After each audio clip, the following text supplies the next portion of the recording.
안녕하세요, 헌터입니다. 오늘 분석해볼 기업은 한화오션입니다. 한화오션은 과거 대우조선해양이었죠. 이제 한화의 인수가 되면서 대주주가 하나로 바뀌었고 이제 사명도 변경이 됐습니다. 자, 그래서 이제 한화오션은요, 각종 선박, 해양 제품, 특수선을 건조하는 종합 조선해양 전문 회사입니다. 그래서 매출 비중의 경우는 선박이 76.1%로 가장 크게 차지하고 있는 조선주로 보시면 되겠고, 자, 월봉으로 차트 보시면요, 이제 과거에는 굉장히 큰 등락을 반복을 했지만, 이제 최근 한 8년 정도, 계속해서 좀, 밑에서 이제 횡보하는 움직임을 보여주고 있습니다. 자, 물론 요 과거에 비해서는 좀 횡보 느낌이긴 한데, 이것도 자세히 보면은 등락은 꽤 있습니다. 어쨌든, 이런 느낌으로 보시면 되겠고, 이제 최근에 다시 한번 출발하고 있습니다. 그래서 오랫동안 좀 조선주가 많이 눌렸었고, 적자에도 이제 많이 힘들어 했었고, 이제 최근에 흑자 전환 올해 기대가 되는 상황에 이제 조선 업황이 올라가면서 동사도 계속해서 수혜를 입고 있는 최근 상황이 되겠습니다. 거기다 이제 한화에 대한 이제 기대감 있죠. 이제 방산 관련해서 이런 이제 시너지 효과까지 기대감이 되고 있고, 이제 주주도 바뀌었다는 점에서 지금 기대감 때문에 더 크게 올라가고 있다. 최근에 특히 이렇게 보시면 되겠습니다. 자, 어쨌든 이렇게 지금 가파르게 성장하고 있는 최근의 상황에서 계속해서 우리가 상승하는 흐름 기대해봐도 될지, 아니면 지금은 조금 많이 올랐기 때문에 조심해야 되는 구간일지 분석을 통해서 알아보도록 하겠고요. 자, 단기적으로는 여러분들 수익 많이 나셨을 거라고 생각이 됩니다. 제가 올해 초부터도 강조 드렸어요. 이제 하반기로 갈수록 조선주는 우리가 꼭 봐야 된다, 미리 담으셔라고. 자, 어쨌든 그래서 수익 나신 분들 너무 축하드리고, 과거에 일부 조금 물리신 분들도 계실 것 같은데, 대부분은 좀 빠져나오지 않았을까 생각을 하고 있습니다. 여기서 물 타셨으면 충분히 이제 3만원대는 맞출 수 있는 구간이기 때문에 그렇게 좀 대응하셨지 않을까 생각이 되는데요. 어쨌든 향후 주가의 흐름에 따라서 우리가 어떻게 대응을 해야 될지 투자 전략까지도 함께 알아보도록 하겠습니다. 자, 이어서 수급 상황입니다. 한 달 기준으로 개인이 팔았고요, 외국인과 기관이 사고 있습니다. 다만 이제 최근에는 조금 반대되는 흐름이 나왔어요. 개인들이 꾸준하게 좀 샀고, 이제 외국인이 오히려 좀 팔았죠. 다만 이제 최근 거래일에는 다시 한번 개인이 크게 차익 실현을 하고 외국인이 크게 들어오면서 상승을 견인했다, 이렇게 보시면 되겠고요.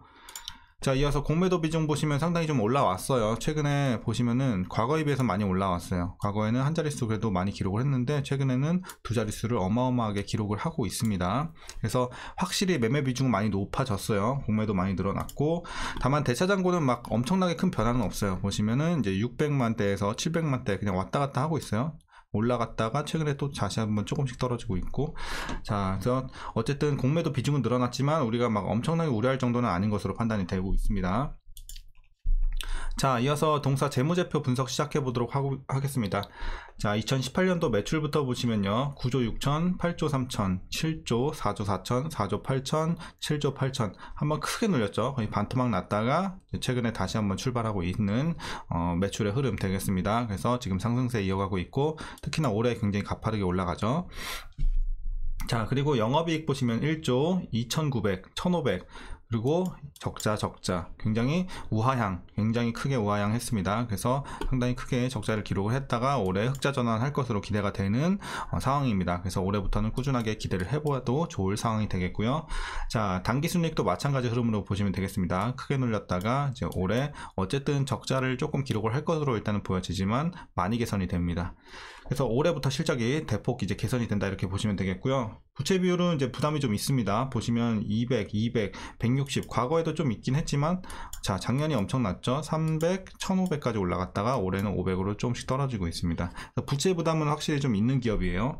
참고하셔야 되겠고, 자, 그리고 ROE 보시면요, 9, 마이너스, 그리고 2, 마이너스, 계속해서 마이너스를 기록을 하고 있습니다. 그러니까 순이익이 적자가 나다 보니까 어쩔 수 없이 ROE도 그렇고 EPS도 그렇고 같은 흐름 따라갈 수밖에 없어요. 하지만 이제 개선이 되고 있다는 점에서 우리가 긍정적으로 좀 볼 수는 있겠습니다.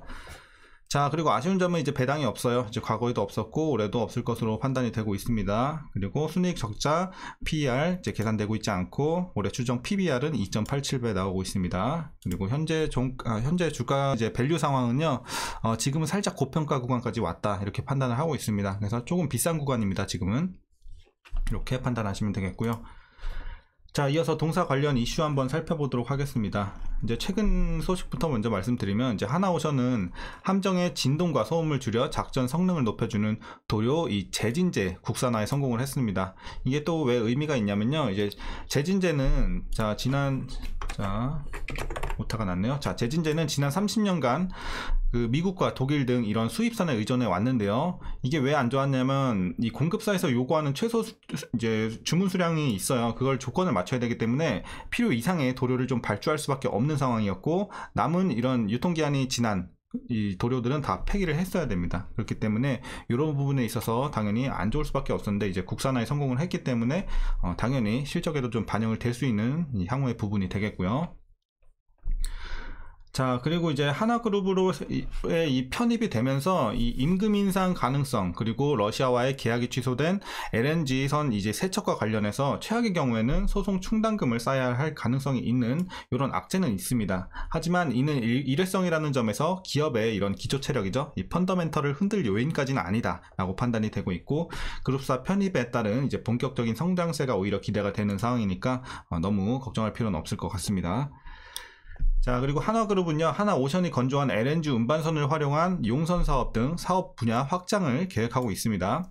그래서 2024년부터는 LNG 건조량 증가로 이익 개선이 본격화될 것으로 보여지고 있고, 조선 사업을 넘어 그룹사가 전개하고 있는 다양한 사업에 회사를 활용해서 기업 가치를 극대화할 것으로 기대가 되고 있습니다. 그래서 최근에 올라가는 거 아까 말씀드렸지만 그런 기대감에 이렇게 좀 가파르게 올라가고 있다. 물론 이런 조선의 업황이 좋아지는 것도 분명히 있지만 이제 탄력을 불어 넣어주는 것은 이제 분명히 이번에 인수권이 아닐까 판단을 하고 있습니다. 자, 이제 마지막 내용입니다. 하나오션은 그룹사와 회사의 LNG, 수소 암모니아, 해상풍력 사업에서의 시너지를 통한 선박 및 해양 플랜트 수주가 기대가 되고 있습니다. 그리고 이제 우리가 제일 주목해야 되는 건 뭐냐, 이 바로 특수선입니다. 왜냐면 이 하나그룹과의 방산업체와 이 시너지를 통해서 특수선의 수주까지 우리가 기대해 볼 수 있을 것으로 보여지기 때문에 앞으로는 이제 방산 쪽도 굉장히 좀 유망한 섹터가 되고 있단 말이죠. 지금 뭐 국가 안보 관련해서도 계속해서 조금 강화가 되고 있는 상황에서 이런 것들은 호재가 될 수밖에 없는 거고, 이제 이 조선사를 통해서 같이 이제 시너지를 발휘해 본다면 특수선 관련해서도 우리가 충분히 큰 수익을 낼 수가 있을 것으로 이제 향후 기대가 되고 있습니다. 이런 부분 참고하시면 되겠고요. 자, 최근 이슈는 여기서 마무리하겠습니다. 이제 마지막으로 여러분들 투자 전략 말씀드리면서 영상 마무리하도록 하겠습니다. 자, 일단 우선 신규 진입은 조금 아쉬워요. 지금은 많이 올랐기 때문에 신규로 들어가는 구간은 아니라고 판단을 하고 있고, 일단은 지금 고평가 구간까지 다시 한번 좀 올라왔고, 이제 곧 과매수 구간에 진입을 한다. 그렇기 때문에 이제는 비중을 슬슬 줄여가는 구간이지 새로 들어가는 구간은 아니라고 판단을 하고 있습니다. 그래서 여러분들 일단 신규 진입은 자제해 주시고, 보유자분들은 어디까지 보시냐면요, 지금은 좀 많이 올라왔어요. 그래서 좀 보수적으로 말씀드릴게요. 자, 36,000원까지만 최종으로 보시고, 자, 36,000원 한 요 정도까지만 최종으로 보시고, 지금은 좀 줄이셔야 돼요. 비중 지금 70-80%는 좀 익절하시고, 나머지 소액 비중으로만 여기까지 한번 노려보시고, 여기까지 좀 못 가고 꺾일 것 같다 싶으면 나머지 비중도, 소액 비중도 정리해 주시길 바랍니다. 그게 좀 여러분들 안전하게 좀 익절할 수 있는 전략으로 보여지고 있습니다. 자, 이렇게 대응하시면 되겠고요. 이제 마지막으로 위에서 물리신 분들 혹시라도 계신다면, 아까 말씀드렸다시피 지금은 뭐 물 여기서 타셨으면은 충분히 지금 나올 수 있는 구간이거든요. 본전이든 익절이든. 근데 어쨌든 뭐 여러분들이 물타기를 안 하시고 위에서 들고 계셨다 그러면 안 됩니다. 근데 그런 분들도 대응을 해야겠죠. 어쨌든. 그래서 지금은 물타기는 좀 아쉬워요. 지금 너무 많이 올랐기 때문에 물타봤자 평단 관리도 얼마 안 되고, 그래서 지금은 물타지 마시고, 만약에 물 안 타고 위에서 물리신 분들은 이제 주가가 좀 올라왔을 때, 그러니까 지금 손해가 크지 않으시면 정리하셔도 되는데, 조금 더 제가 보는 거 36,000원까지는 그래도 일단 열려있다고 보고는 있는데, 여기까지 올라올지는 모르겠으나 여기까지 한번 노려보시고 최대한 조금 손실이 적어졌을 때 여러분들 탈출하시길 바라겠습니다. 자, 오늘 전략은 여기까지 말씀드리겠습니다. 자, 어쨌든 주말들 잘 이어나가시고요. 오늘 영상도 도움이 좀 되셨다면 구독과 좋아요도 한 번씩 부탁드리도록 하겠습니다. 자, 그럼 오늘도 찾아와 주셔서 감사합니다.